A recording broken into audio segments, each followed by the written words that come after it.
গরমে কাজ করা হচ্ছে। এই যে আমাদের উস্তাদের নদী ছিল না, এগুলো হাত পেন সরানো, প্রচুর গরম, কারেন্টও ডিস্টার্ব করতেছে। তো আমাদের এটা হলো আপনার ক্যাপসুল ডিজাইন গেট, স্টিলটা ক্যাসেস 1.5 এবং 1 mm।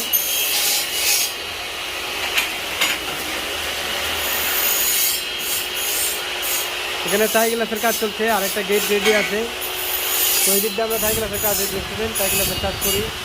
তো আমরা বরাবর চেষ্টা করি ভালো অ্যাসেস, ভালো অ্যালুমিনিয়াম এবং কি ভালো গ্লাস ভালোভাবে কাজ করার জন্য। শুধু অ্যালুমিনিয়াম অ্যাসেস ভালো কোম্পানির দিলে হবে না, কাজগুলো ভালো হতে হবে। তো ভালো কাজ করার জন্য আমরা সবসময় চেষ্টা করি এবং কি করিও। আপনারা যদি আমাদের দ্বারা কাজ করে দিচ্ছেন অবশ্যই যোগাযোগ করবেন। এখানে দেখতেছেন টাই অ্যালুমিনিয়াম, এই সম্পূর্ণ টাই অ্যালুমিনিয়াম, এই যে টাই অ্যালুমিনিয়াম বালা।